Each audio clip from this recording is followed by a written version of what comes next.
think it's working. We'll get started in about 2 minutes, guys. Let's get a sign-in sheet, grab something to drink. Dave back in the back row.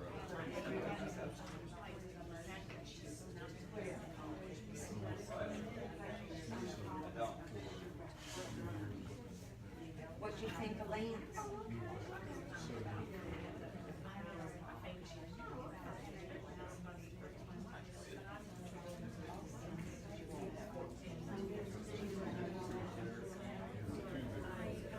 He is pretty cool. He's really good. He's best friends with yours.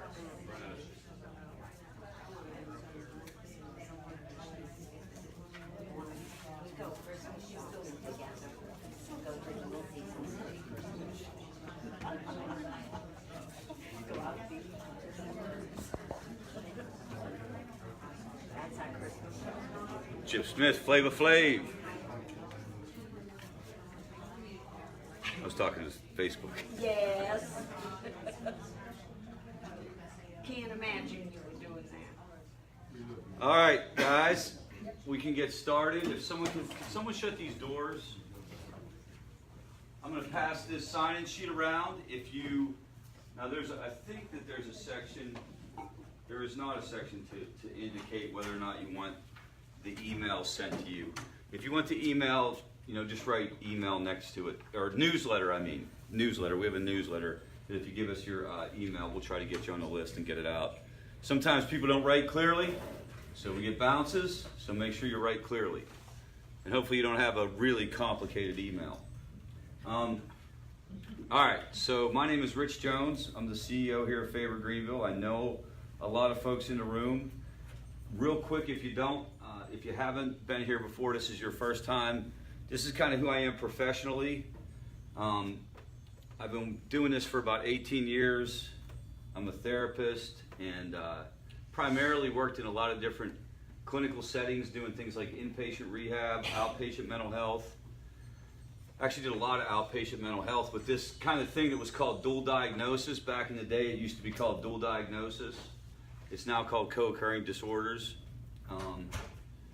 Worked in a hospital setting, that kind of thing. In 1999, I was in a car accident, went to an emergency room, walked out with 120 Darvocet, and you guys know the rest of the story, right? You know where that leads and what happens with that. And it wasn't as if I was innocent. I certainly knew my way around the party before that day. And that's interesting when you talk to people about opioid use disorder. We hear a lot about it in the news and things like that. It's all over the place. First of all, I want to go on the record and tell you that substance use disorder and addiction goes way beyond just the opioid epidemic. And actually, in South Carolina, more people die from cocaine overdose than heroin overdose. So it's a little bit misunderstood, but it's super popular, right? It's what everyone wants to talk about. Very few people that I met who became addicted to prescription drugs didn't have a history of other stuff. Do you guys get where I'm coming from? The story of the person who walks in and never had an issue with alcohol or never had an issue with maybe other prescriptions and all of a sudden becomes addicted to prescription opioids, that's actually the exception. I'm not saying it doesn't happen, but it's very, very rare. In my case, it was alcohol that kind of preceded opioids. And then opioids kind of, about 18 months, that's all it took to have me standing on a corner in Pittsburgh, Pennsylvania, thinking about stepping in front of a bus. Everyone around me, no one around me knew any better. No one around me knew anything that was happening. If you would have talked to my coworkers then, they would have told you he's good to go. I didn't even really know what was going on with me. It wasn't until I stopped using and I started a recovery process that I realized what was happening, that I'd become physically and psychologically addicted to these things. Now the substance it could be, any substance, right? Any mood or mind altering substance can get you there. And your story doesn't have to be my story, your loved one's story doesn't have to be my story, it doesn't have to be pills. Alcohol actually kills more people than any other substance, except nicotine. So, all right, so that's who I am. Tonight is a family group. If you're in here, just to make sure you're in the right space. So if you're in recovery, or if you're a person who thinks you might need recovery, that's fine. We would welcome you to be here and stay here. And if you share, though, please share in a way that's supportive for the families. This isn't really a recovery meeting, and so if you do that and you start giving us your lead, you guys know what a lead is? Like when you stand up, you start giving us your story, I'm going to cut you off. Don't get mad at me for that. It's a family group. And so what we want to talk about are different issues related to dealing with this very difficult situation in your family. It could be kids, it could be spouses, it could be significant others, whatever it may be. That's what we're here for tonight. Now, tonight's format is obviously, it's a lecture, it's an educational session, and I have some topics in mind in terms of like what I wanted to go over, but I always open it up for maybe one or two other ideas or other topics that people might want to talk about. Anybody have anything that they want to make sure we talk about tonight, or that you want to get information on tonight? Yes. Sorry I was late. I would like to know the difference between tough love and unconditional love. So the difference between tough love and unconditional love. Right. Okay. I can talk about that. I was going to talk about something tonight, along the lines of having difficult conversations, saying the things that need to be said, setting the boundaries that need to be set. It all relates to this idea or this concept of tough love versus unconditional love, and how do you straddle that fence, that kind of thing, without guilt, and how do you even know where you're supposed to come down with that? How do you know how connected do you stay versus how detached do you get? I think, and we talked a little bit about this last week, but it's a fantastic topic, and the truth is, you could talk about this all night, and you may not even get consensus. That's the thing about it. It's one of those questions where it's true. I can stand up here and say if you talk to 10 different people, you might get 10 different answers to that. So let's camp out here for a minute and just talk about this and talk about some ways I would encourage you not to think about it. Does that make sense? Let's start with how not to think about it. Okay, here's one of the problems with tough love. One of the problems with tough love is it's thrown out as advice universally to people.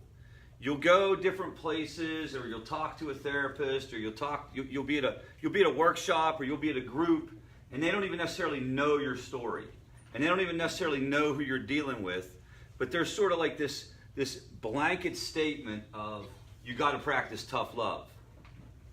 Now that's not cool. That's not going to work, because what? Everybody's story in here is completely different. It's individualized. It's an individual. So the first thing is there's no one answer for everyone. Okay, so, and the second thing is the word tough love, the word tough, has come to be thought of and construed as you got to be a hard ass. You guys get that? Like it's actually like I got to extract my pound of flesh. And it has this idea that somehow, some way you got to be tough. What does tough imply? It implies, who said that? It implies a little bit mean, a little bit tough. That's where they get it wrong. That's where the terminology is completely unnecessary. It's not tough love, it's just the appropriate expression of love. And sometimes the appropriate expression of love involves saying no and setting boundaries and taking care of yourself. Does that make sense? So you got to be careful when you hear the word tough love, because it may unintentionally make you think that you have to be hard about it. Okay? Now, so that's tough love. The other side of the spectrum has been labeled enabling, right? So you got tough love over here. Think about it. You got different ends of the spectrum on how this thing works. One end is like the tough love advocate, and on the other end is somebody who's maybe over enabling and things like that. So enabling is not healthy. This goes back to like what's another not to do. Enabling is just as unhealthy as being overly confrontational. Does that make sense? Does that make sense? So you have to try to find something in the middle, and so here are some principles around it. So, or let's go back. Before we start with principles, let's talk about what would influence you in this process. What are the factors that influence where you're at in your own recovery process and how close you are to tough love, or how far away you are from tough love?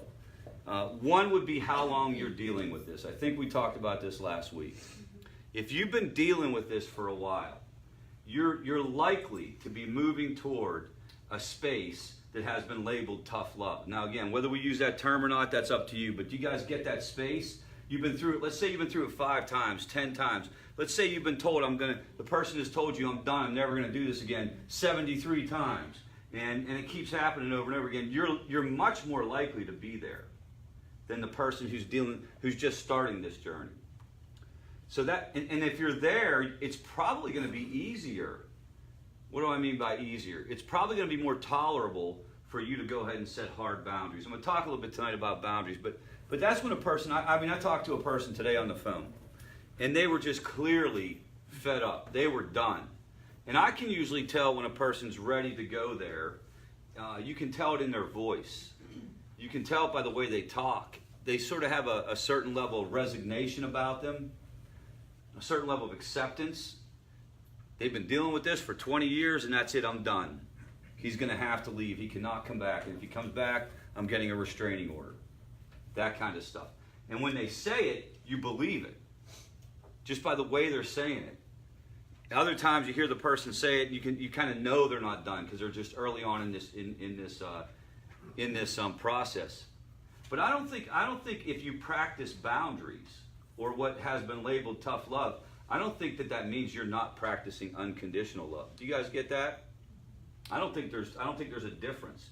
I think the only way is if you really are going out of your way to be mean about it. You get where I'm coming from? And you know what I mean by that. Yes? One thing that was kind of confusing me early on was viewing that I needed to have some punishment for my son's actions. Yeah. As opposed to doing what needed to be done to deal with the situation. That's a great point, Bob. So this idea of punishment and consequences related to their use, that is very, very common. That's very common. And that also might fall into that area where you start to feel like it's tough love. There's no purpose for any of that, guys. There's no purpose for any. It's really about how do you protect yourself, what are your boundaries, and how do you enforce those. And that's practicing love, period. Unconditional versus tough. I try not to even think about it that way. That's the appropriate expression of love. You've heard me say this before. If I go home tonight and my 5-year-old wants to drive my car, what's the loving thing to do? Say no. It's to say no, right? It's to say no.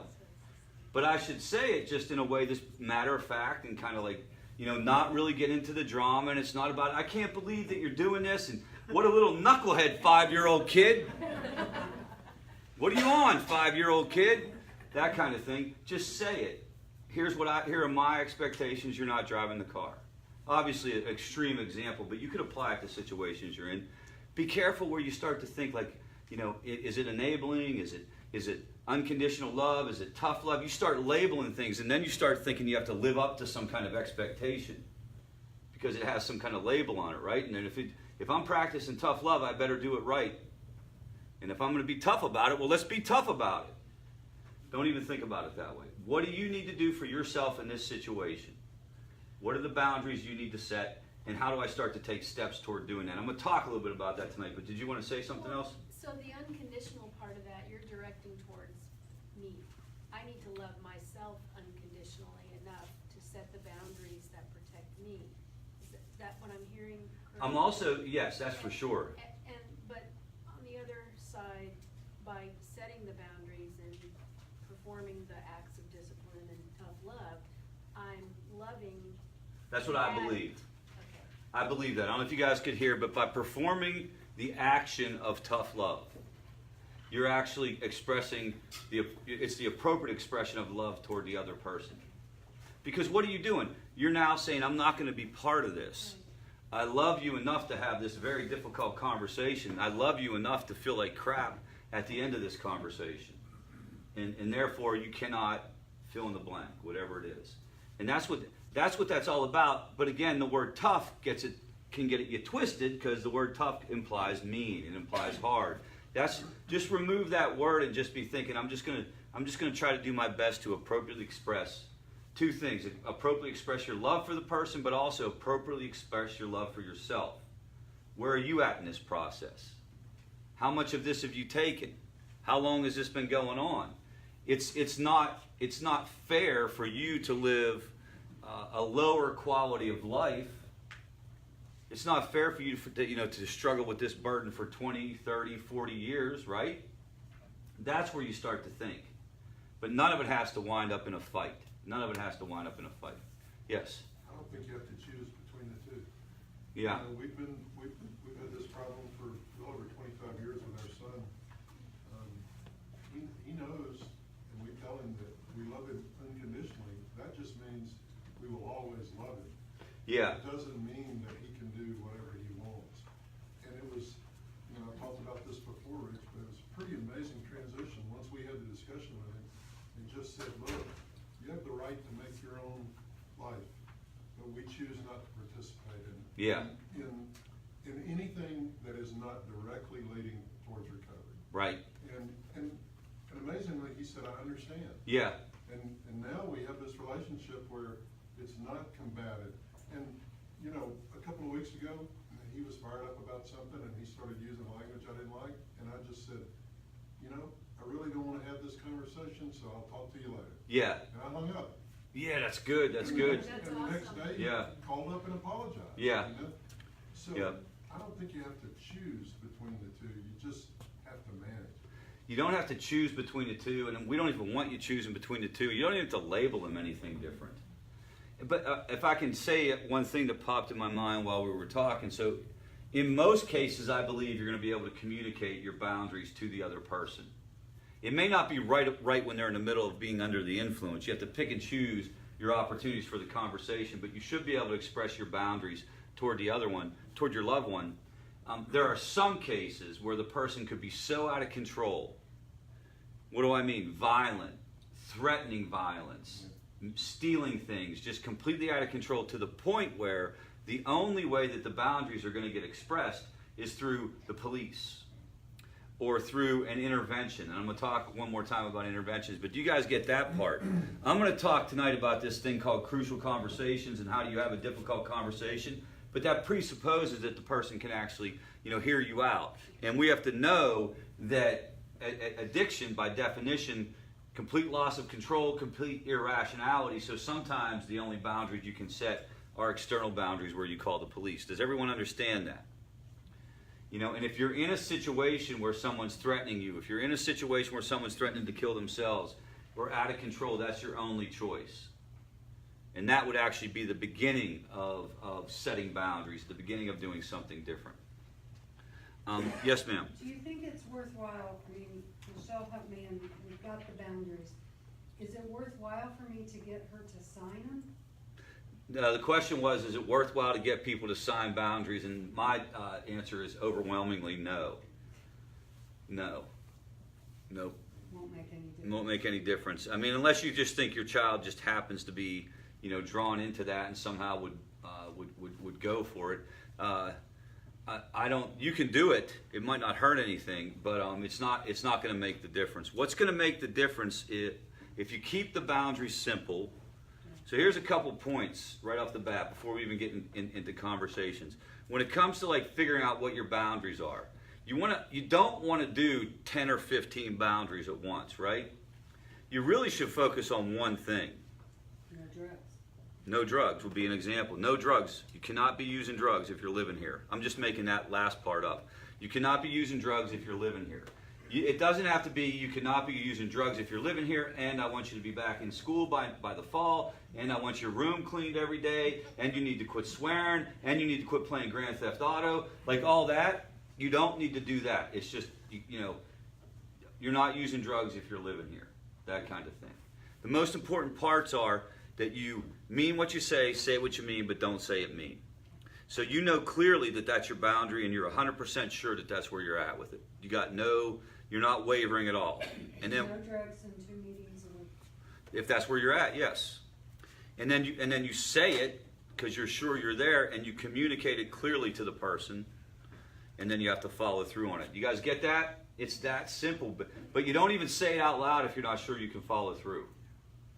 You don't even say it out loud. Yes? But you can say that, no drugs, but that's very hard to determine unless you haven't tested every day or every week. Oh, yes, you're right. So there's a second part. Her comment was you can make it, and I'm just using that as one example of a boundary. Do you guys get that? This could be anything. It literally could be maybe the person's not using drugs and it has more to do with them going to therapy. I'm just using that as an example. Now, her comment was you can say no drugs, but you can't tell. There's a couple things I would say about that. That's probably true to a certain extent, but if a person is addicted to something and they start using drugs, you will know. You will know. How will you know? The way they look, the fact that the PlayStation 4 is gone again, the fact that you got like 17 circular saws from Home Depot in your garage, okay, all these different things. You know, you're going to know. Here's what will happen though. You'll know and you won't want to say anything. Oh, now you're getting real rich. And then if they're doing heavy drugs, you tell them not to do drugs. You know, how do they just quit? Well, that's where There has to be a program.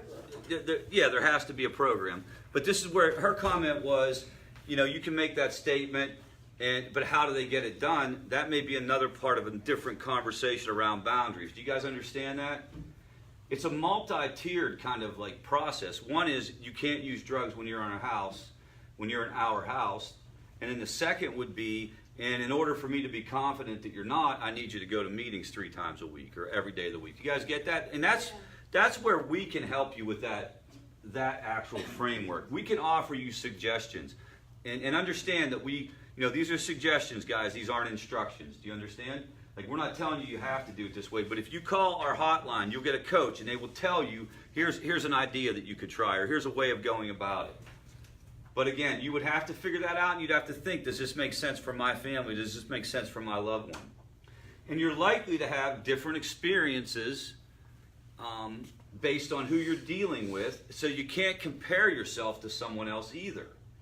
Heck, you could have different experiences in the same family. I'll share with you that, like, my experience with my adult son when he went to the University of Pittsburgh and decided that he was going to, that he was going to take a deep dive into the hippie lettuce. You guys know what that is? The devil's cabbage. That kind of thing, and partying and all that stuff. The boundary I was able to set there was much different than I was able to set with my 18-year-old daughter. You get that? I knew there's no way in the world I'm kicking her out of the house. But I took him to the bus station and dropped him off. Now, what is that? Is that sexism? I don't know. That was where I was at. You understand? That's me understanding me. When I went to the appointment with my daughter, and we were talking about what to do whenever she was coming out, I looked at the therapist because I knew that we were going to have this conversation, and I said, I'm not kicking her out no matter what. And with her sitting right there. So in my mind, the play I made was what? 100% honesty, 100% transparency, get all the cards out on the table. I'm not going to do this, but here's what I am able to do. I'm able to take the car away. Do you get where I'm coming from? But I'm not bull crapping anybody. Do you guys notice how I caught myself? Did you see me catch myself from swearing right there?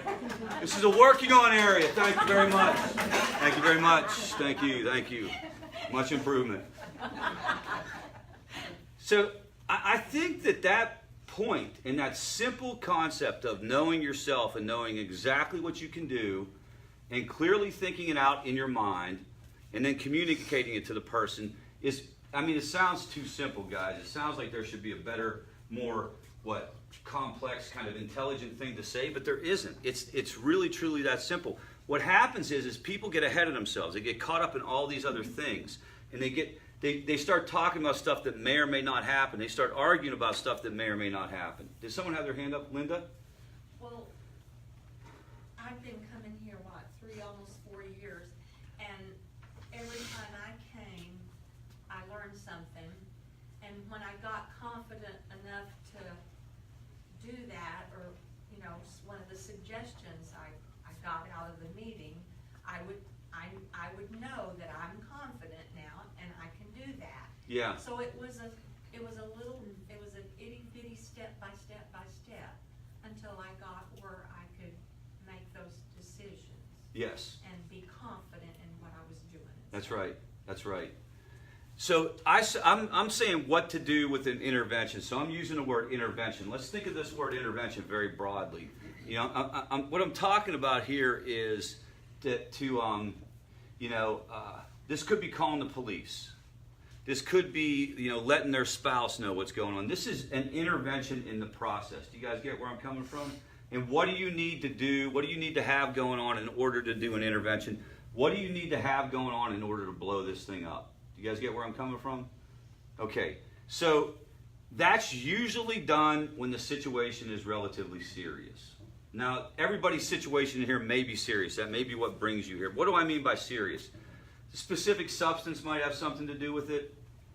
If they're using heroin, for example, if someone's using heroin with all the stuff that's going down right now, with fentanyl and carfentanil, the level of drinking could get to a point. You got your spidey senses are going off. This is really, really dangerous. We don't have any time to spare. So that's kind of where you're at. Or if the person's violent or destroying your property or taking advantage of you in that way. Do you guys get that? That's that level of you don't have a lot of time to talk this out. But even with that, you have to be sure you're ready, especially if you're going to do an intervention and you're going to ask for help from a professional. You have to be sure you're ready.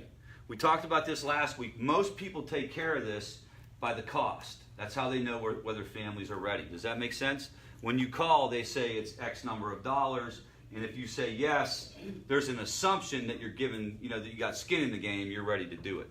Because I will tell you this, there's nothing worse as an interventionist, as somebody who's done, 250 interventions probably in my career, probably more than that. And there's nothing more problematic than trying to do an intervention with a family who's not actually ready to do an intervention. Can you guys see how that would be? You're better off not doing it, because what happens is it's just going to blow up because people aren't together. And why are they not ready to do an intervention? You're not ready to say, like, here are the bottom lines, and you're going to have to leave my house if you don't go to rehab. Do you guys get that? So important to check yourself and see where you're at. You personally, and then also whoever else is going to be in the intervention. You cannot do an intervention by yourself. That's called a conversation. Right? You can't even really do an intervention with mom and dad and the kid. That's sort of like a lecture. That's sort of a situation of just the person feels like they're getting in trouble. You have to have I would say you have to have at least 5 people to really do an effective intervention. And you have to talk beforehand and be all on the same page and ready to go. So if you're saying intervention, that's what you're talking about. And then you prep for it, you practice it, and you execute it. That's how it goes down. All right. Now, if you're not ready to do an intervention, you still can talk about it. This is the point of tonight's situation. You don't have to wait to do an intervention to start this conversation. You can have a family meeting. You still need to make sure everybody's on the same page, but the stakes aren't quite so high because no one's asking you to throw the hammer down. You guys get that? You can have a family meeting. You can start to feel things out. You can sometimes even compromise. Anybody think of an example of a compromise with the person? They'll go to IOP or they'll go to recovery meetings 5 days a week. Yes. So a really common thing is you want the person to go to rehab, right? You're very, very concerned about the person. You want them to go to rehab. But when you sit down and start talking to them, you have this sort of negotiations kind of process that goes on, and they agree to go to an outpatient counselor and 5 AA meetings a week. You see what I'm saying? And do you compromise with that? You should be thinking that through before you go into the meeting. And again, who else needs to be there? Can you present with a unified front? Now remember, when you're doing this, and I know we went through this last week, but again, I just want to get you in touch with some of the difficulties and challenges that you're going to come up against. One of the challenges is that there are a lot of people out there who like to get tuned up. 32% of Americans are using at a risky level. These are 32% of Americans who haven't crossed the line into addiction. So your loved one's going to say things like, "This is no big deal. Why are you doing this? What are you talking about, man? Everybody eats 15 Xanax and drinks 2.5 cases of beer, Mom." And so to a certain extent, he or she may be getting exposed. They're probably getting exposed to, I mean, go to any college campus on a Friday night, right? Go to any college campus on a Monday night. And what's going on? They aren't eating cake and drinking Kool-Aid. And they weren't doing it when you all were back in school either, were you? Amen. Uh-huh. I know. Don't make eye contact. But I know there's some of y'all out there, some partiers out there. You go at it hard. It's an abstinence, what do you call it? Like an abstinence hostile environment. And so your loved one's sitting there, especially if they're younger.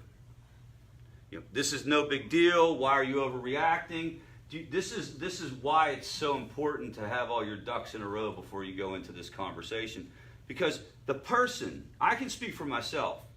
You know, when I was kind of like going through a lot of that and I was moving toward that really dark place when I finally realized I had a problem, there were a lot of people who were telling me I had a problem. And I, for sure, was okay with being right here. I would not have argued with you about that. There's no question. But there was no way in the world that you were going to tell me I was here. But the problem was every time somebody sat down to talk to me, they tried to tell me I was here. And what did I do? I pushed back. I argued.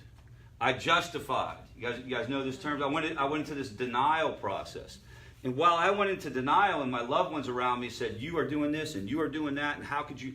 I started to actually believe what I was selling. Does that make sense? The more I said it out loud, the more I believed it. And the more I had to explain my position, the more I actually, I would be like, yeah, maybe I'm not. Heck, I moved from here down to here. I mean, it literally pushed me in a different direction because I started to realize, you know, that I needed to give myself a little bit more credit. I didn't eat 20 Percocets every day. So come on. So this is where you try to avoid that unless you're ready to go for it. Unless you're ready to go for it with this type of meeting. Okay? Do you guys get it? Very important. Unless you're ready to kind of like go ahead and have it out, have the you know, the Donnybrook, if you will, because it always feels like that, right? It feels like it's going to be a confrontation. It may not be. Unless you're ready to do that, try to avoid the debates and the arguments and the pointing the finger and that whole, you guys have all been in a situation, I'm sure, where it goes from here, you're talking about it, and all of a sudden you say something, I guess, that you shouldn't have said, and what happens? A person gets offended that you thought that, and then you're offended that they're even like accusing you of something that didn't even have to do with what you were talking about. You're like, what are you talking about? They're like, well, you're calling me crazy. I'm not calling you. And then all of a sudden you're up here arguing about something else. And then what happens? They storm out the door, slam the door, and you're left standing there. What was that? So you have to be the level-headed person in these situations. Your loved one is incapable of it based on the fact that they have a brain disease. They're not thinking clearly. And it's not easy for you to be a level-headed person in these situations, right? I'm asking a lot of you because what's driving you? It's not drugs, it's not alcohol. What is it? Emotion, adrenaline, fear, that crisis state when you're like escalated. It's also hard for you to think it through.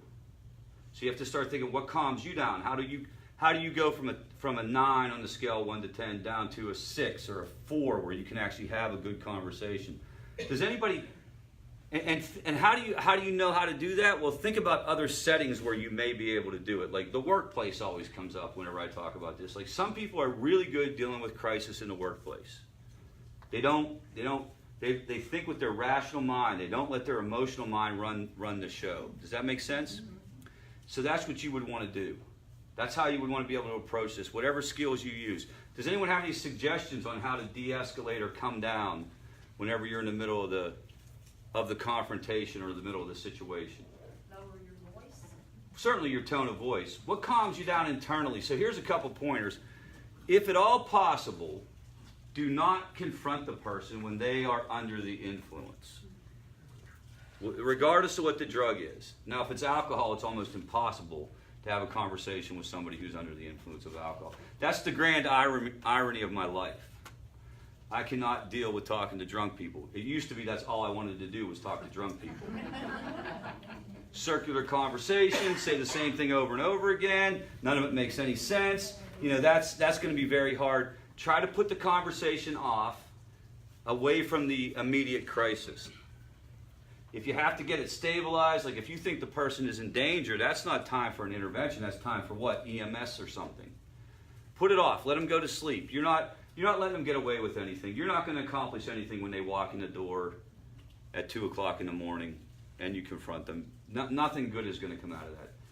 Pick and choose your times for the conversation. What do I mean by that? So ask the person to set aside some time tomorrow morning. People will say, well, if they're addicted, they won't take the time for a conversation. They're too busy trying to cop. They're too busy trying to get their drugs. Maybe there may be some truth to that, but you also may get some mileage out of it. You can try. If you set the schedule and you're talking about it whenever the heat's not on, you're more likely to be able to get through it. You're a little calmer. And then this is where I'm going to talk about the crucial conversation part of it, trying to be aware of what you're trying to convey to the other person. And I'll get into that in a moment. And remember, it's because we're dealing with the brain, a compromised brain. We've gone through this. This is depletion of dopamine. This is the difference between heavy use, having a good time, and somebody who crosses the line into what's called substance use disorder severe.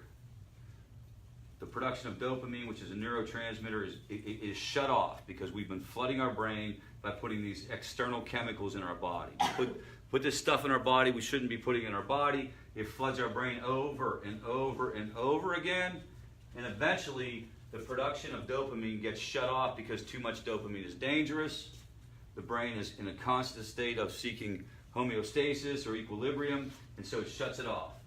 Analogous to if your toilet was running, incessantly, it wouldn't stop, what would you do? You would reach down and shut the water supply off. That's what happened. The water supply is shut off. So dopamine is what allows you to feel pleasure. It's what allows you to feel okay. So if it's shut off because you've been using this substance, you're going to be compulsively drawn to get this substance and try to feel better.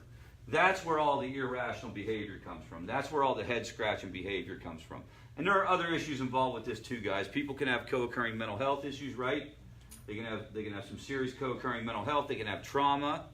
They can have other behavioral issues. There are access to personality disorders, things like antisocial personality. Kids, you probably hear labels like oppositional defiant disorder, stuff like that. Those are all just different ways people are trying to explain what's going on.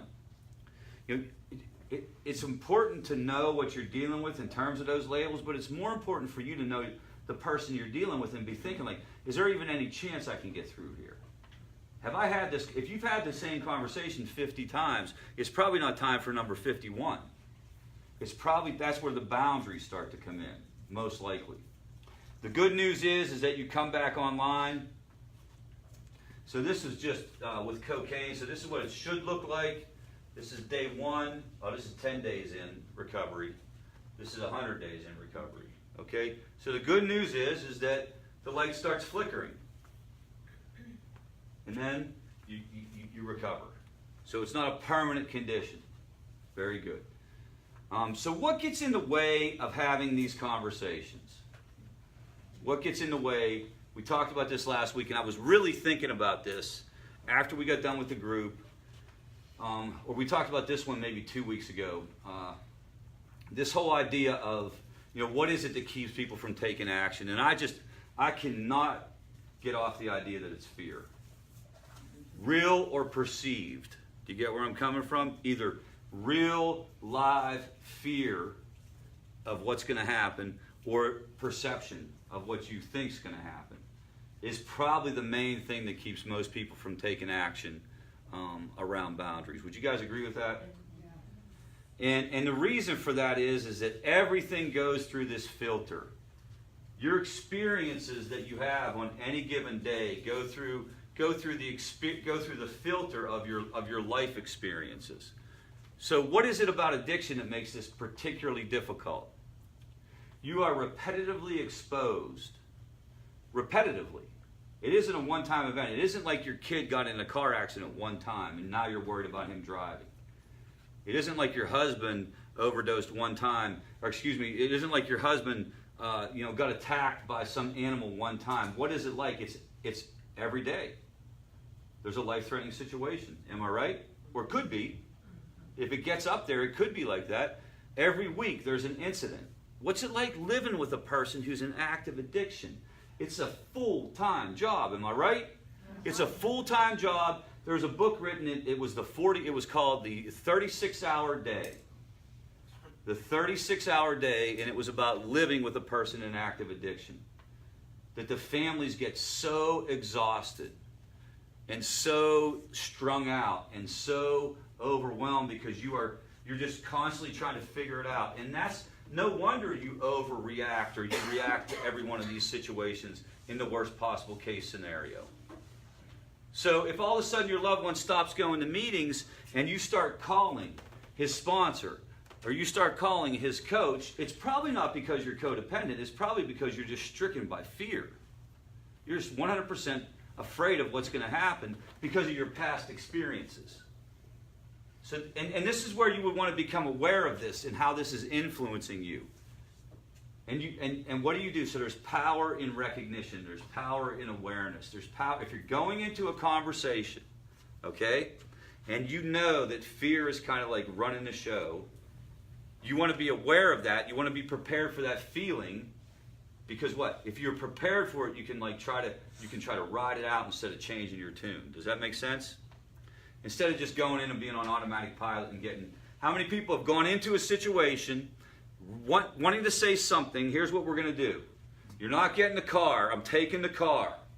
And you left buying him a new car. Right? Maybe not. One meeting. Yeah, if you go to one meeting, right? It was going to be you're not getting the car, and whenever you were done, you bought them a brand new car if they went to one meeting. That kind of thing. Because what happened was, in the middle of that, on an automatic pilot, your fear kind of gets the best of you. Your brain starts to work on you.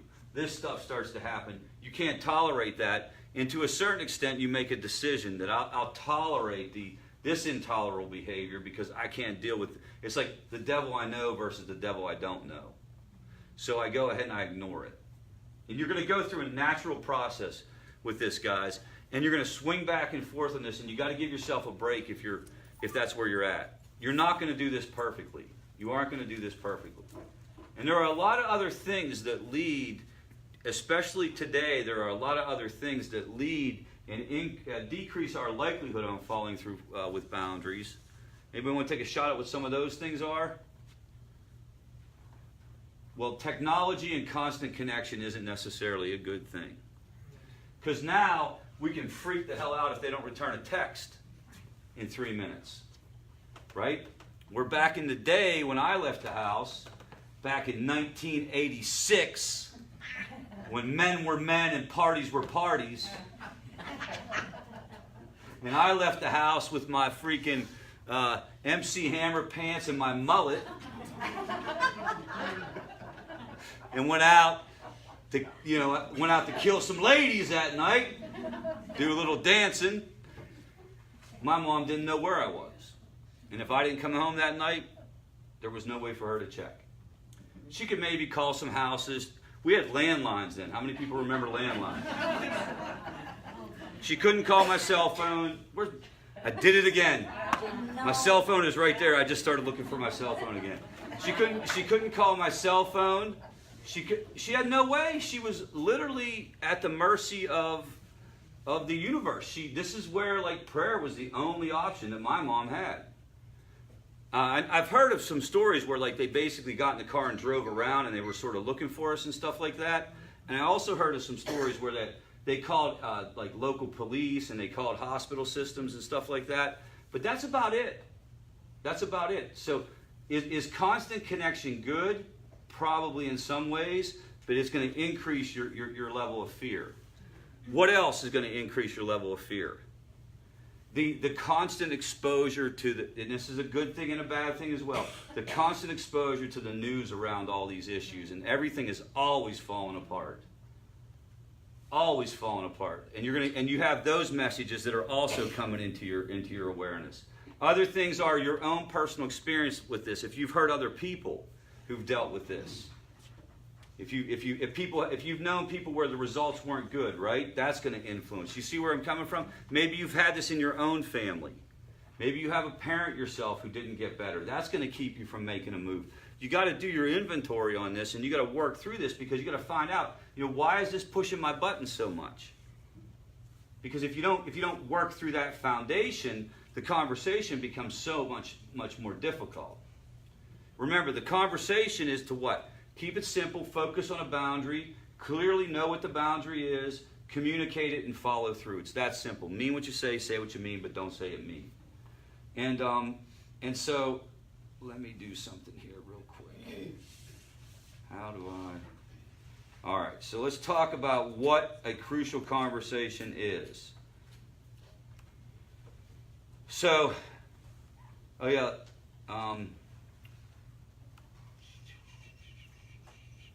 we go. All right. So what makes a conversation crucial? Now this isn't just related to dealing with addiction. This could apply to any situation where you need to set a boundary or you need to say something that hasn't been said. It could be a workplace situation. It could be between you and your spouse. It could be between you and your other children. It applies to addiction really, really well, but it's not only about addiction. And so take for a minute and think about it. Have you ever had a situation where you needed to say something, but you just wouldn't do it? Maybe you sat on it for too long, and maybe you felt like people were taking advantage of you and you wouldn't say anything. So they tend to kind of fall into some categories or into some definitions. First of all, opinions are strong on both sides, and opinions vary. If you agree with each other, it's probably not a difficult conversation. So that's clearly the case where addiction is concerned. You're thinking they need to quit, they're thinking they don't. Very strong opinions. The stakes are very, very high. We're talking about, in some cases, life and death. And what? Emotions run very, very strong. So this is a crucial conversation on steroids. Just other examples. We're not going to go through a lot of these because we have a really good example with dealing with substance use. Okay, so this is the one I always use. This was the conversation that occurred in my life over and over again. The whole, you need help conversation. Has anyone said that to anyone? And did they ever tell you need help? I want to let you know that, as you're becoming addicted, they send you a playbook, and that's page 2. When anyone tells you they need help, you tell them you need help. And then you say it over and over again until they believe it. And so, this is, the opinions vary. I didn't think I needed help. She thought I needed help. The stakes are high. Am I going to be able to stay with my family? Am I going to be able to be okay? And emotions ran strong. It never went well. That conversation never went well. It always ended with raised voices, lots of tears, and, someone storming out. Never went well. You can't live here. This is another type of conversation. Now, as you can see, this is kind of how it typically goes down. I might be exaggerating a little bit, but I don't really think I am. It kind of comes out, and it comes out in a pretty confrontational way. You can't live here. If you keep doing that, you can't live here. Yes. Well, and when you say that, they'll say, I'm not doing anything, or all I did is took the sleeping medicine. That's why I'm so groggly and I can't hardly walk. Yeah. You see what I'm saying? It becomes the denial. So you're trying to keep a boundary, but you really don't know what they've done, just like somebody here was saying, unless you drug tested them. You really don't know. You're taking a guess. Yeah. And you're having to base your decision. Okay, I told you you can't live here as long as you're doing drugs. And then they're saying, I'm not doing anything. So I don't know if you guys could all hear, but the comment is that you can start down this road of a crucial conversation around, let's say, for example, living arrangement, and the person just straight up denies what they're doing. Again, it goes back to this idea. So can you drug test? You can absolutely drug test. If they say drug test, nobody in the history of mankind has ever refused a drug test because they were clean. You get that? Now, it might be dirty for a substance that you weren't thinking that they were on, and maybe they don't want you to know that or whatever, but if a person is not using, they will readily take a drug test. Okay? So that's where it gets difficult, and you have to think that through too. The thing with the drug test is the most important part is think about where that goes. So now if you go to test him and he says no, he's essentially saying yes. Now you have to, in your mind, say, what's the next step? What's the next step? it sounds like it's very, very cold to say this, but in a certain way, it's like you have to be strategic about this. You got to know what's going to come down the pike, that kind of thing. Yes, ma'am. They also have to be careful because they can buy the stuff to take the drug testing. Yes. You know, so one of the things that will happen in a situation like that, or one of the things that you can do in a situation where you're not sure what the person's up to, is you can start to ask yourself a different question. And a different question would be like this. Can I live with this? Or is this driving me crazy? And let's say that it's number 2. Let's say it's number 2. If it's number 2, then you start to, you know, say to yourself, can I do anything about this? Do I really want to expose myself to this? Do I really want to live the rest of my life with this? And you can go to your loved one and say, it's on you to prove to me that you're not using. Do you guys get that? I'm not trying to figure it out anymore. If I think you're using, then I'm going to have to ask you to leave because I can't live this way anymore. Now that would be where you were getting real tired of this. But then that's where my wife was. Like my wife accused me of getting high and getting drunk all the freaking time. She's not on Facebook. I can get away with saying anything. But she always thought I was. Were you? No. What? Just checking. This is early on, Carol. Carol used to work at Favor Greenville. Yep. So no, and it would be like, you know, if you come home a little late from a meeting or something like that. I remember one time, I'll never forget the most ironic situation.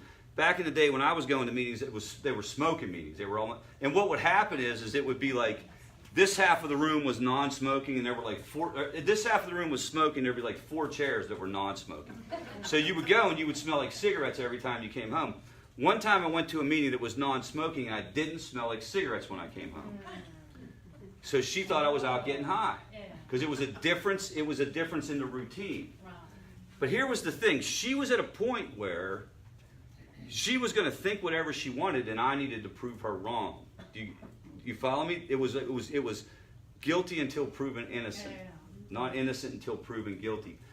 And the reason was, and nobody thought about it this way, the only person she was getting support from was her Al-Anon group, and then also my sponsor told her that. My sponsor, my sponsor was not kinder, and he was not gentler, and he told her, like, look, if you think he's getting high, kick him out. And I remember being like, well, thanks, dude. And he's like, well, if you're where you are, when you're supposed to be there, and you're not doing anything, nothing will happen. If you aren't, then something's going to happen.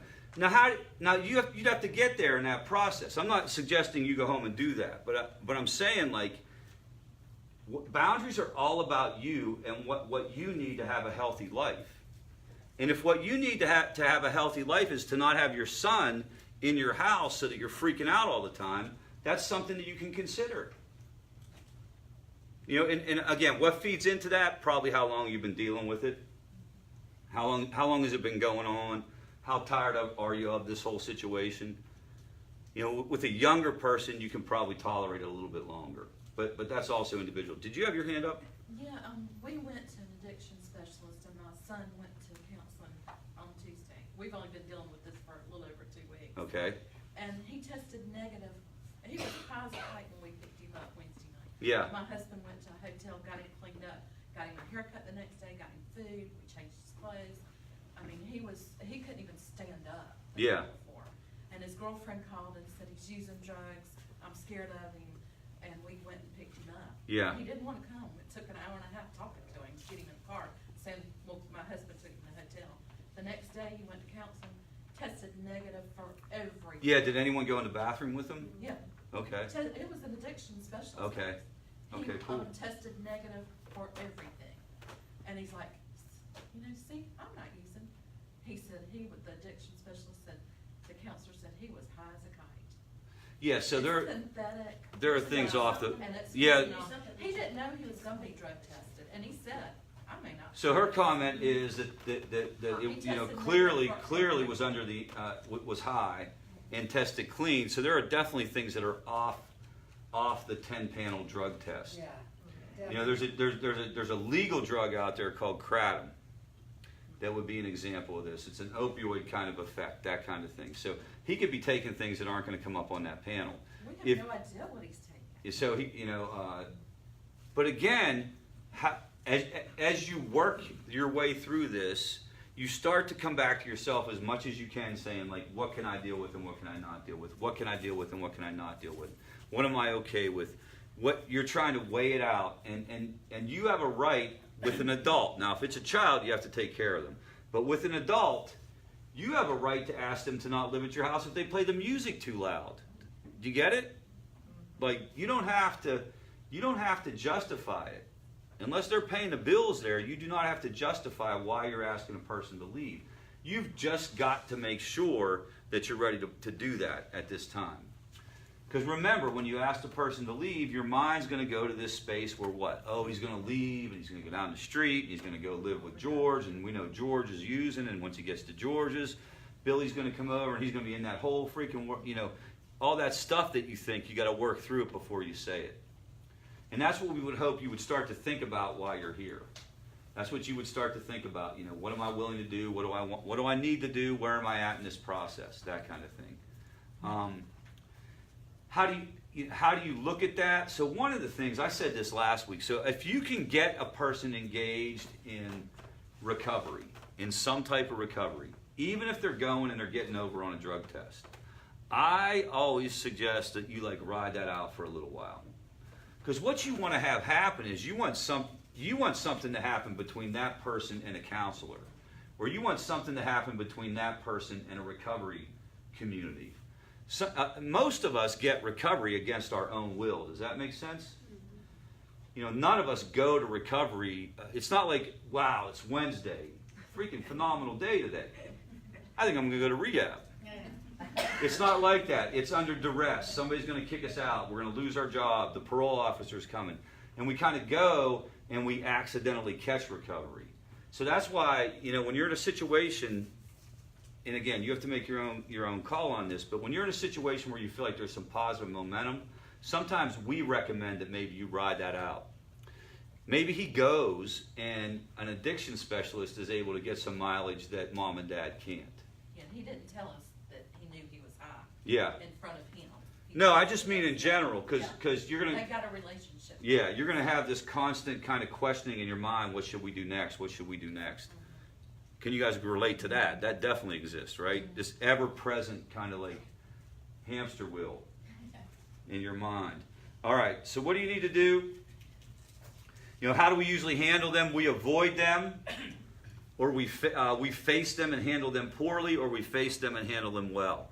A lot of times, avoiding them leads to the second one on the list, right? We avoid it, we don't say it, we don't say it, we don't say it, we don't say it, and then what happens? They walk in one day and you just pop. You just pop, and then it just you just say things you wish you wouldn't have said, confront the person. It sets back the process. This is very hard, guys, and none of us get this right all the time. And again, maybe think about it this way. Think about examples outside of your family, outside of what you're dealing with addiction. Think about how it goes in other situations and apply it to addiction. It's going to be magnified. But this happens all the time. I think he's using, I think he's using, I think he's using, and you're not saying anything. And mom and dad are talking to each other about it. No, I don't think he's getting high. Yeah, he's getting high. He's definitely getting high. No, you always think he's getting high. No, he's getting high. I got that one right too, didn't I? Last week. Yeah. But you're not saying anything to the person. And every time you're doing that, what's happening? Your emotions are building. Your stress level is building. Your stress bucket is starting to overflow. And then just all of a sudden, boom, either comes out on that person or even worse, it comes out on other people. So that's where you want to try to face them the best you can. Try to avoid emotions. Your body is going to physically react to the situation. Hopefully you know when you're getting angry. You know what your signs and symptoms of anger are. You feel it in your face. You feel it in your neck.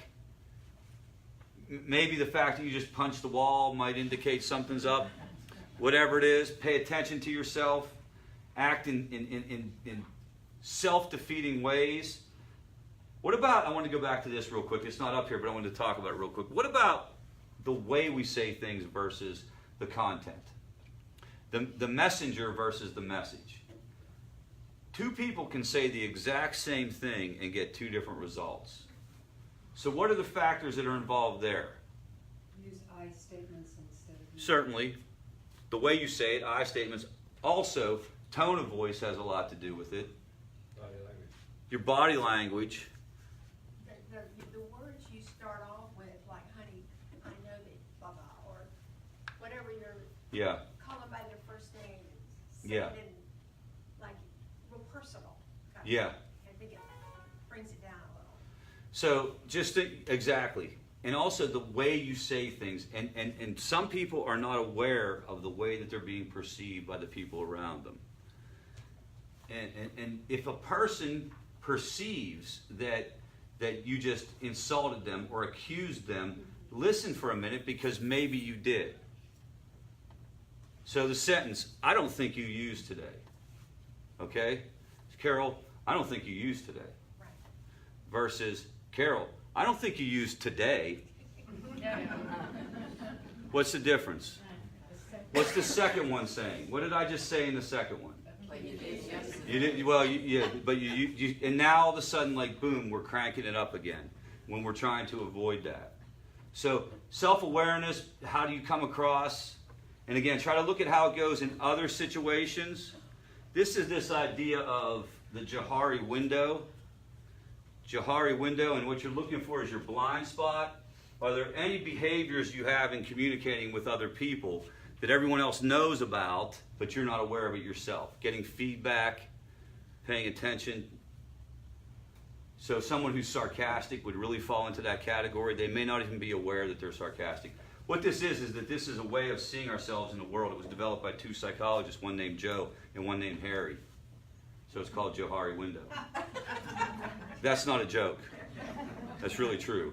And so basically, that as we go out into the world, we experience the world through these different panes.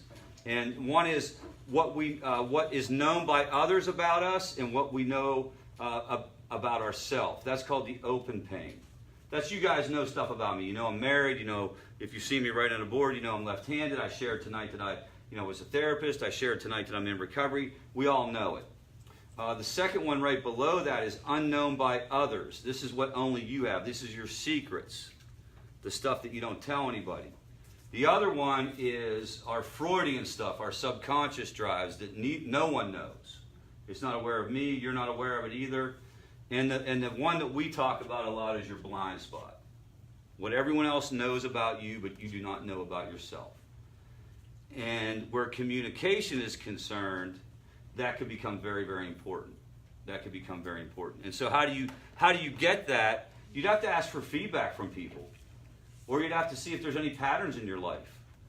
Where your loved one is concerned, you probably have patterns of communication that you need to reevaluate.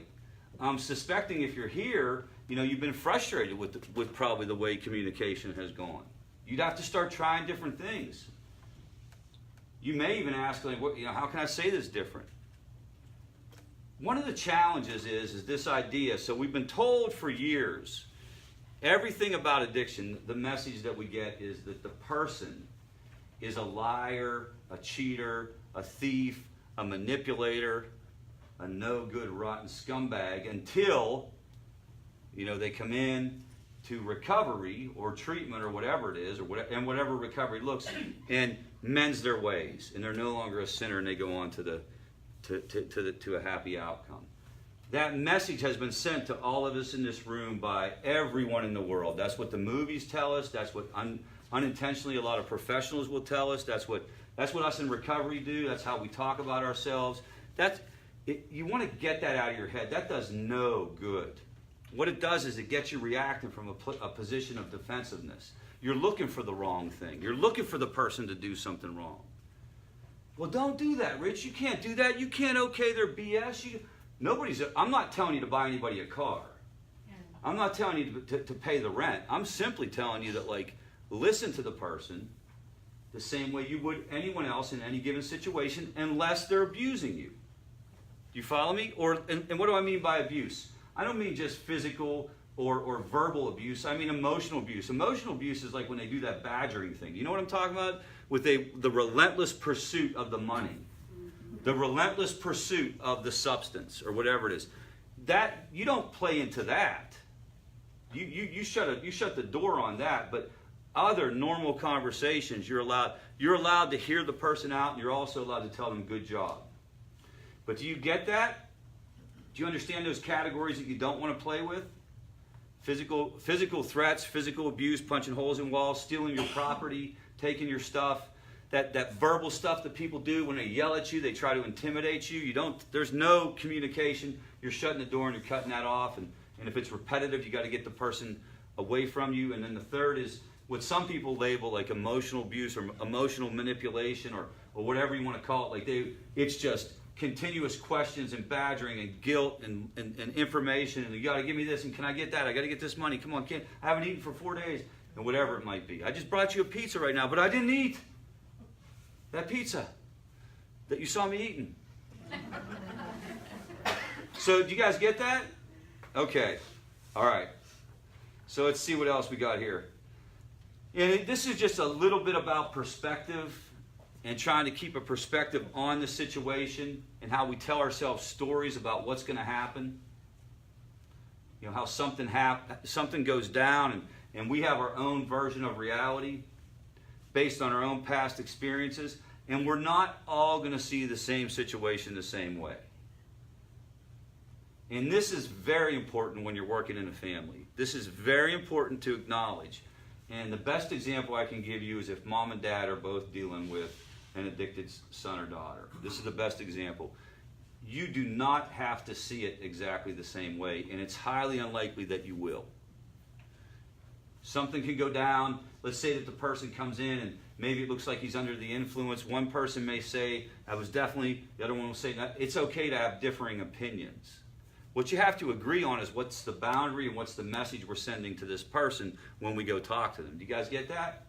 And you have to understand you are absolutely going to see it different because you're just different people. And you want to get away from the idea that anyone's right and anyone's wrong.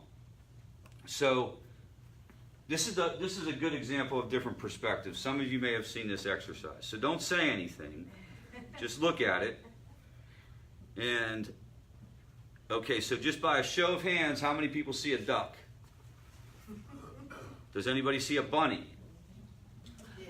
Okay. Yeah, yep. Do you guys see the bunny? All right. So, again, another example of different perspectives. A lot of people have seen this one. So there's two different things going on here. One is a young woman and one is an old woman. Can you both see this? Okay. The old one, this is her chin. This is her nose. Oh, okay, I got it. Okay. So for the old one, this is her nose and this is her chin. And that's like her, she has a shawl on. Okay? For the young one, this is her nose and this is her eye. Okay? That's the lips right there. Right there's the nose. So, one more. I got one more. I want you to sit there, and I do not want you to say anything out loud. I just want you to, I'm going to show a sentence, and in your mind, I want you to read the sentence. Okay? How many people saw happiness is nowhere? How many people saw happiness is now here? Okay. Here's what's interesting about this exercise. Everyone in this room is dealing with some heavy-duty stuff. And I don't know if you guys noticed, but probably 90% of the room put their hand up for happiness is nowhere. All right? If you are in a state of despair, if you are in a state of chronic worry, if things aren't okay in your circumstances, you're more likely to see what? Happiness is nowhere. As a matter of fact, so my graduate degree is actually social psychology or sociology, and it studies like the behavior of groups. And so one of the interesting things is that you can prime people to answer this question the way you want to. So you do an experiment, you have them come into the lobby, and you have newspaper articles about the Dow Jones is crashing. You have the 24-hour news cycle on in the background talking about the end of the world is coming. You have all this different stuff, all these different problems, and they're going to come in and they answer happiness is nowhere. You do the same group, you do this, or you have a control group that's randomized. Then you have another group come in, and it's cheery music, happy music, the world is looking up, that kind of thing, and they find happiness is now here. So this was a very, very good demonstration of how your circumstances can influence how you see the world. Now, this is just an exercise, but the same thing would apply to your loved one's behavior or to other situations. Yes, ma'am? What if you saw both of them? Oh, well, then we got problems. What to meet afterwards? You shouldn't have said that out loud. You should have said that. Whoa, hold on, let me make a call. The paddy wagon is. No, it's just if you saw both of them, that's kind of neat. And if you've done the exercise before, that's also going to influence it. But so it's important to understand that if this little sentence can kind of be interpreted differently based on your experience, can you see how the world can be interpreted differently based on your experience?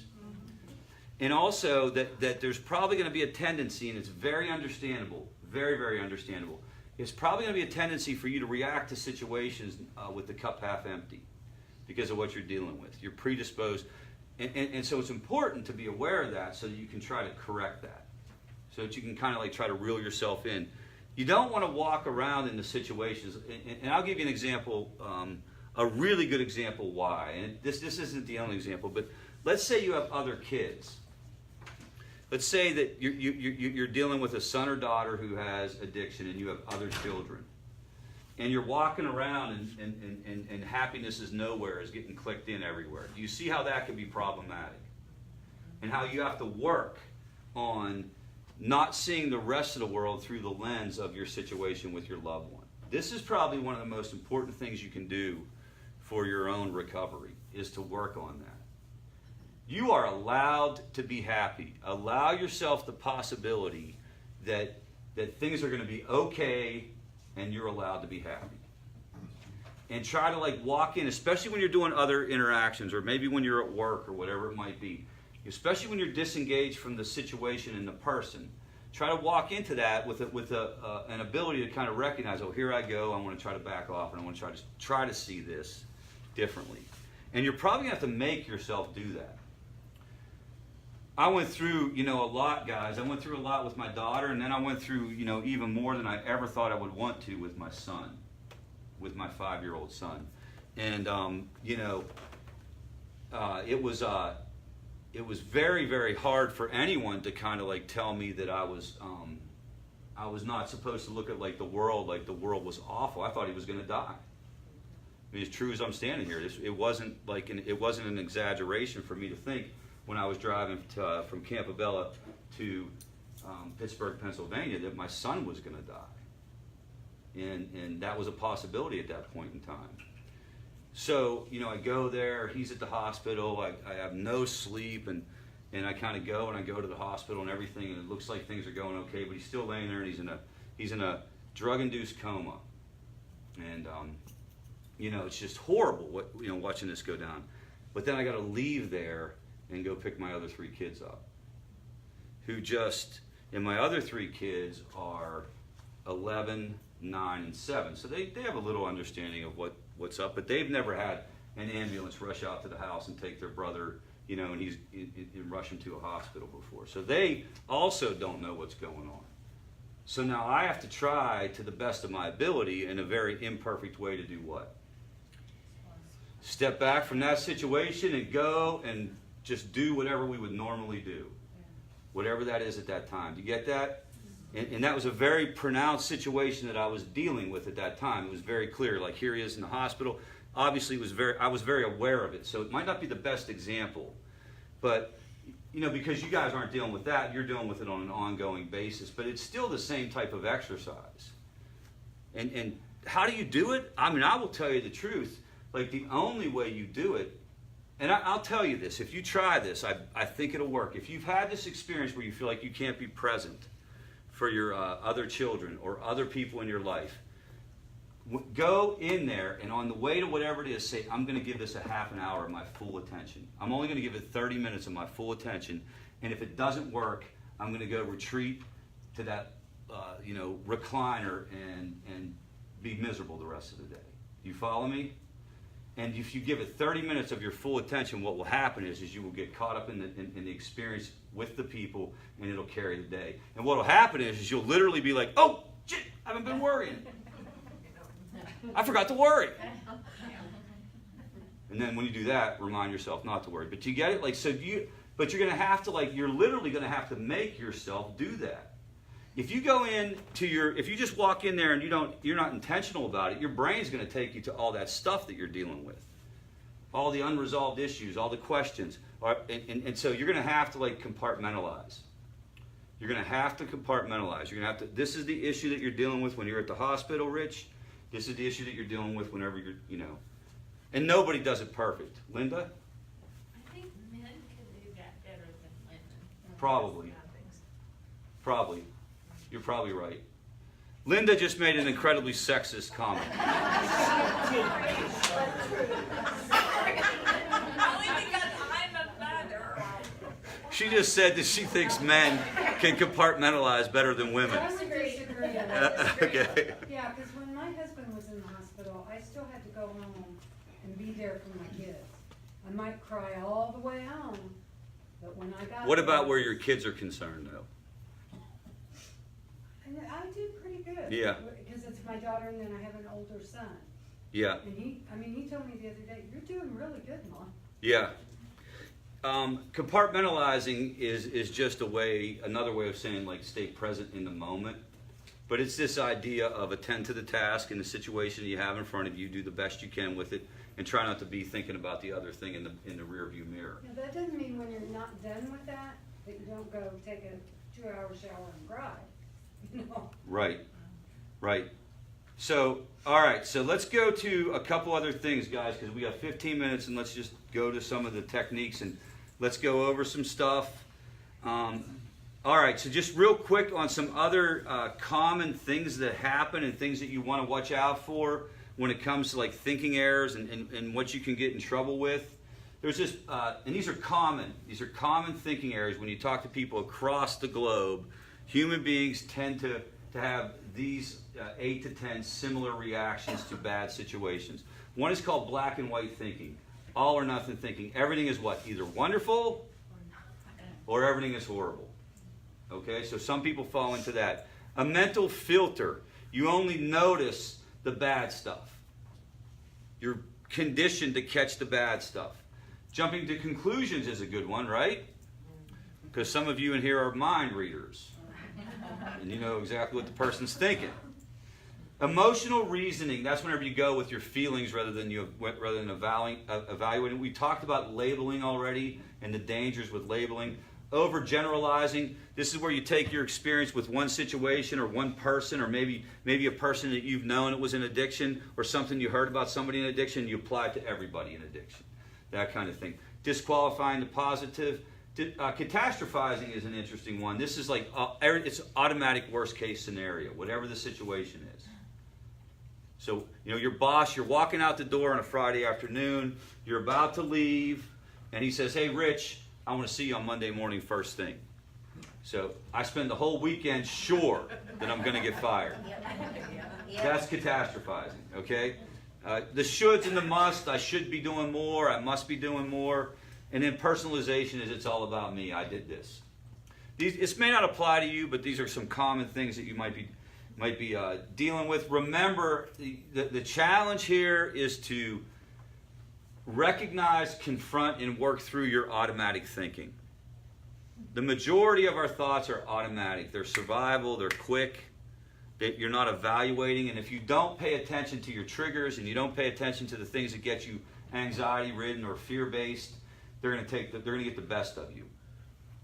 So be aware, try to like evaluate them. All right, so let's go to a couple different things that we talked about.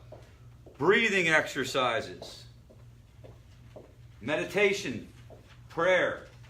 This is just one example of a breathing exercise. It's called box breathing. It's 4 up, 4 across, 4 down, 4 across. You repeat it over and over again. Get an app. What's that app? Headspace? Start breathing, man. Start doing some meditation. Get a routine in the morning. Can anybody relate to that? Does anyone think that that's helpful? What does that do? If you get up in the morning and you give yourself enough time to do some things in the morning, what does that do? It sets the tone for the day. It slows things down.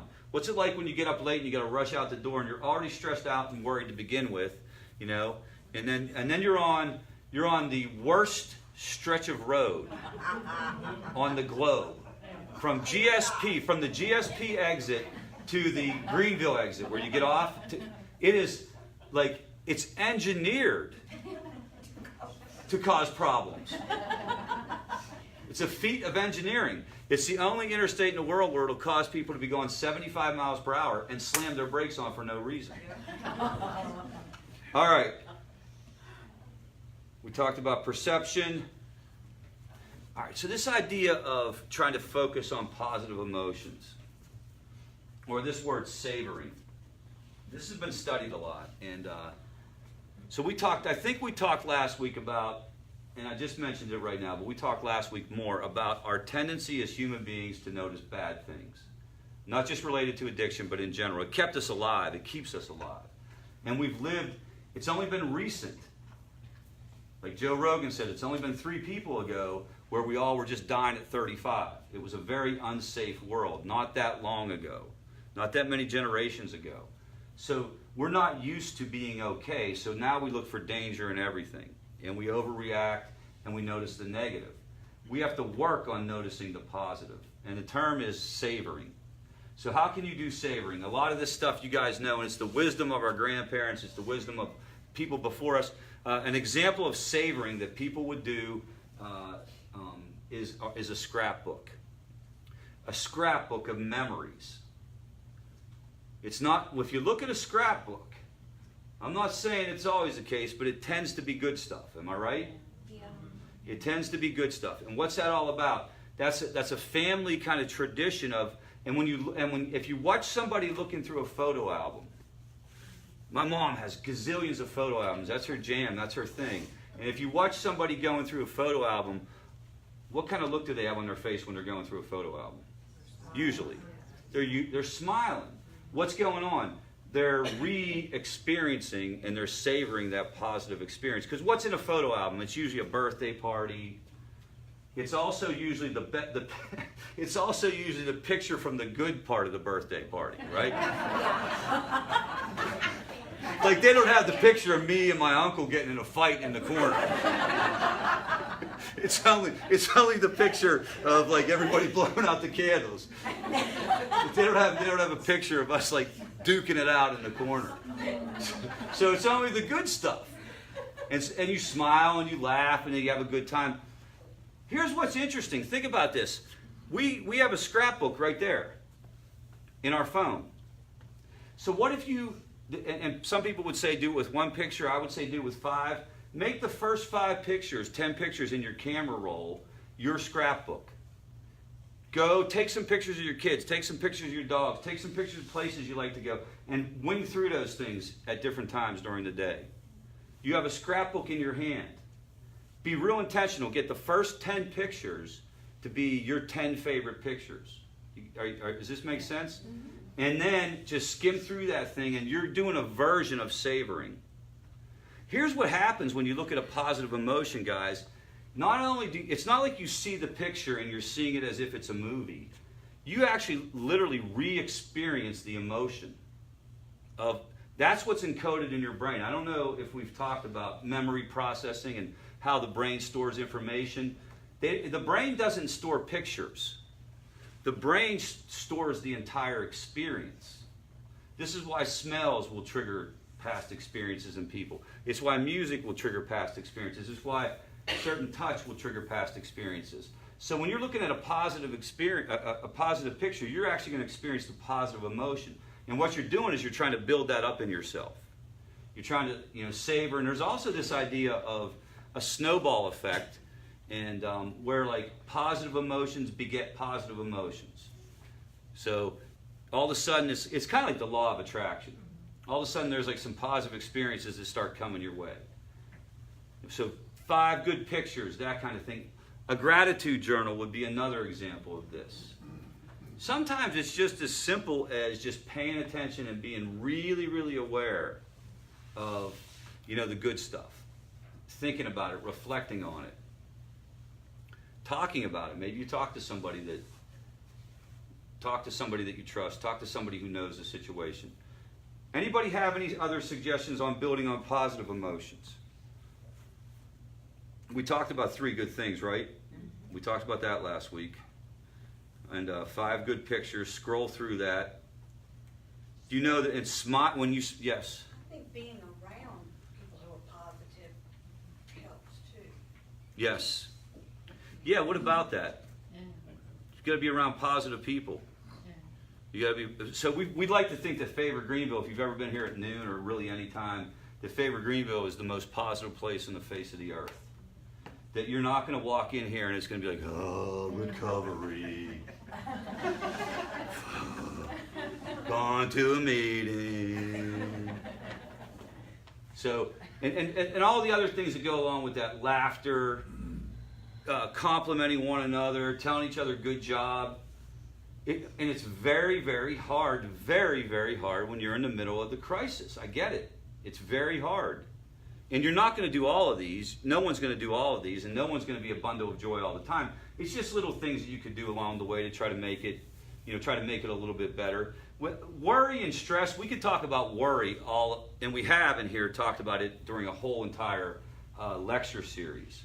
One of the quick takeaways, ask yourself if it's unlikely, unimportant, uncertain, or uncontrollable.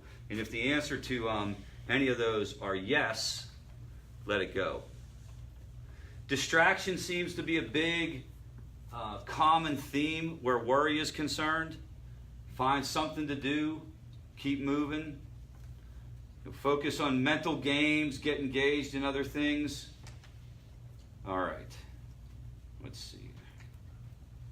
All right. So we're going to stop here for tonight because to go into further parts of this topic would kind of wouldn't make any sense because we wouldn't be able to get as far. All right, so next week, Rich Jones will be on vacation. Vacation. Whoa. For real.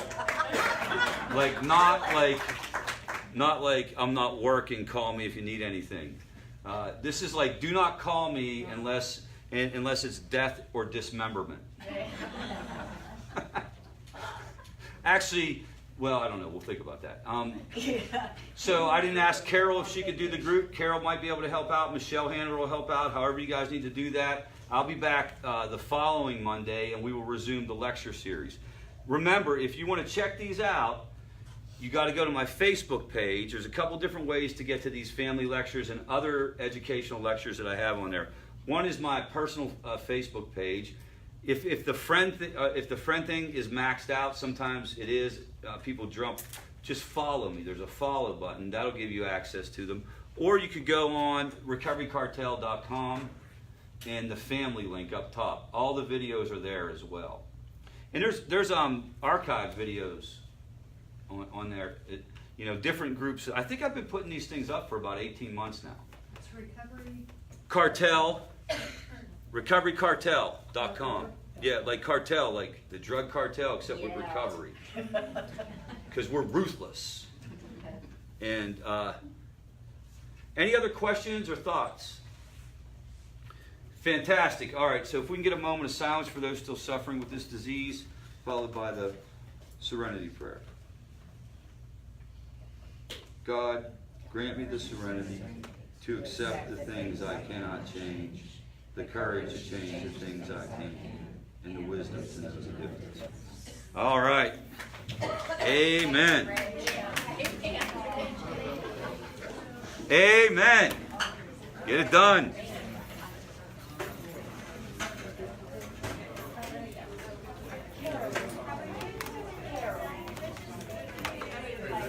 Yes, sir. I'll tell you one interesting thing, you're talking about cyber. Yes. I retired with my son. Okay. Our car designers used to go out, and they would go to these places where you walk in, and they would look for